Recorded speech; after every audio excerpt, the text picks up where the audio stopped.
Hello everyone, welcome back to my channel. I'm Ben, and this is my October wrap-up, which was a great month of reading for me. Maybe not in terms of quantity, but in terms of quality, yes, because I read one of my new favorite series of all time.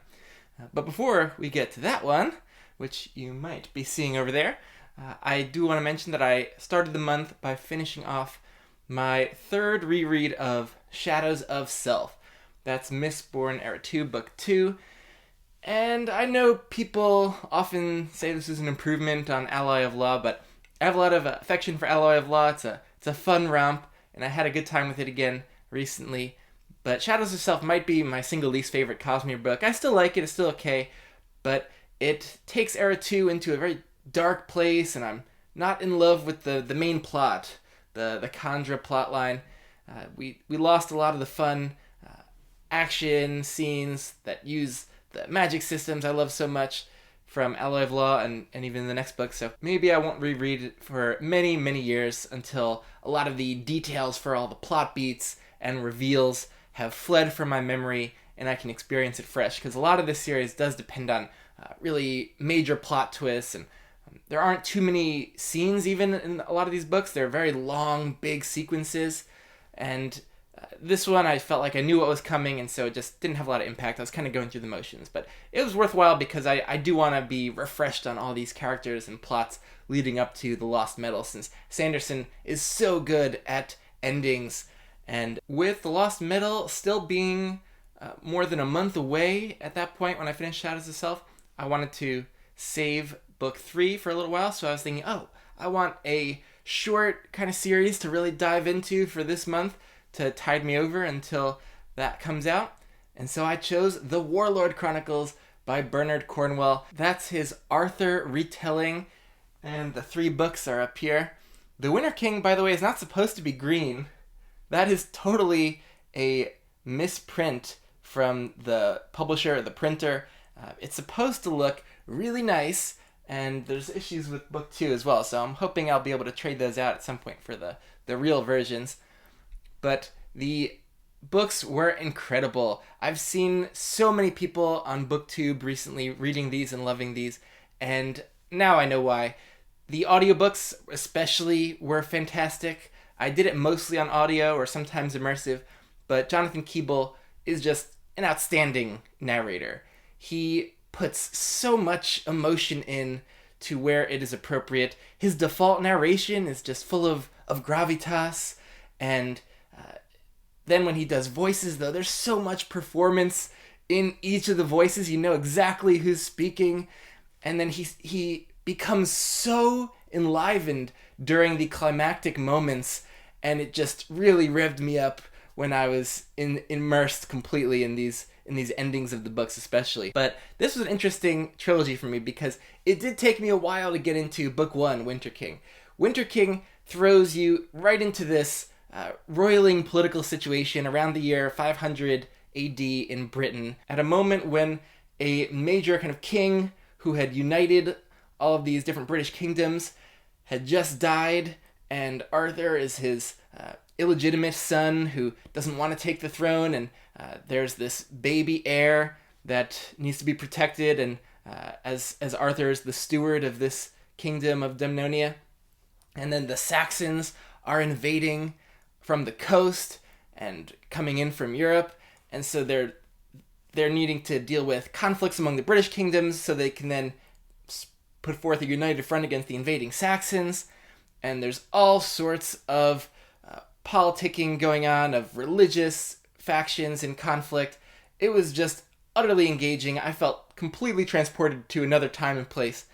Do I consider this one of my new favorite fantasy series? I'm not sure. I think it's categorized as historical fantasy, and I think that fits perfectly because it is based on a real place and is based on historical sources, but not any primary sources. Cornwell talked about that. There's very few reliable sources for this time period in Britain. Really, he is just kind of making up his own tale that he thinks would be fitting and engaging, and because there's no actual authoritative sources on this time period.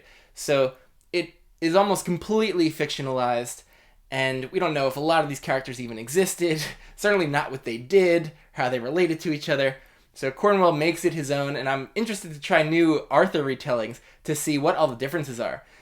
Because some of these characters were so loathsome or so noble, and so I'll have to wait a little bit, I think, for my impressions of certain characters and names to not become as strong for when I can accept them as new characters in other books, like Giles Christian's Lancelot, or the Once and Future King that I want to try. And even going back to one of the major legend sources, which is the Mort d'Arthur by Mallory. So I want to try a lot of that now because I'm really into this. But it did take a while to get into it in the beginning. I was really bombarded with a lot of place names and people and the political situation that I didn't really understand for a while. So the first 100 pages of the trilogy was necessary setup, and a lot of important things happened that had ramifications throughout the entire trilogy. But it does take a while. So if you're starting it and it's feeling slow, if you're feeling not too engaged with it, just stick with it. By the middle of Winter King, it had all clicked, and I was completely immersed, and I was very emotionally invested. So I'm willing to accept that in any book or any fantasy series, especially where you just go through a little bit of an adjustment period, an initial kind of exposition and setup that might not be the most engaging in the world. But Keeble, I think, will also help if you're listening to it on audio, because you're getting a feel for how things really should be pronounced and the accents, and that helped a lot. If I were just reading the beginning, I think I would have struggled more. But I actually did like to go back and reread so that some of the actual spellings I would be familiar with, and that some of those things that weren't clicking initially I could try to read over again. So yeah, take your time with the beginning of that series, but once you get into Enemy of God, it was incredible. Just some crazy things. I have a whole video on my Enemy of God spoiler reaction. I had such a strong reaction to especially the last half of that book, and the way it ended in the climax was so exciting and gripping and emotional.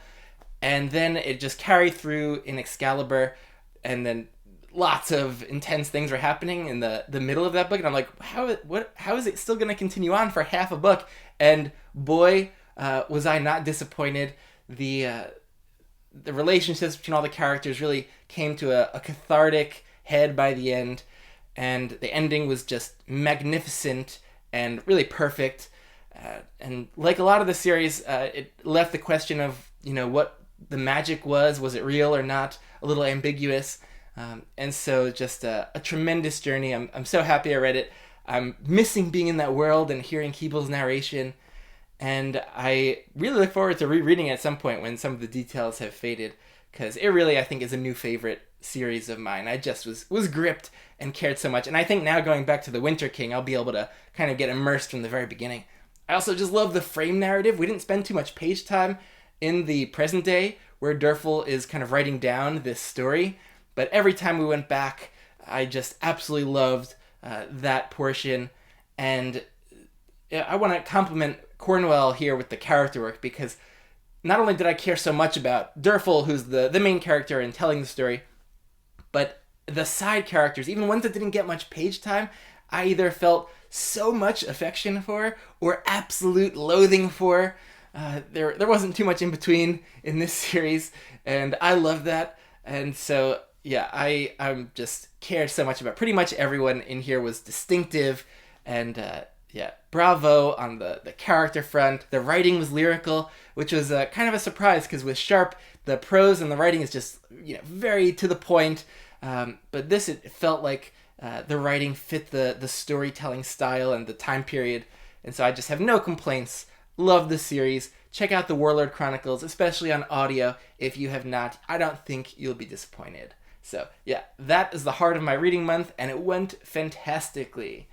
Now, after that one, I turned back to Bands of Mourning. So I wanted to continue my Era 2 reread ahead of the Lost Metal, and it was a little jarring to go from that intense trilogy that had just finished and ended and was so lyrical in its way to Mistborn Era 2, and so it took me a long time to get back into Bands of Mourning, and I was intrigued to see that Bands of Mourning is just kind of a few giant seeds strung together. There's some really cool long sequences, But I had a lot more fun with it, I think, on first read when I didn't know a lot of the new world building elements. But there are a lot of really cool new world building elements that Sanderson introduces here, and we get a lot of action scenes that use the magic in fun ways for problem solving.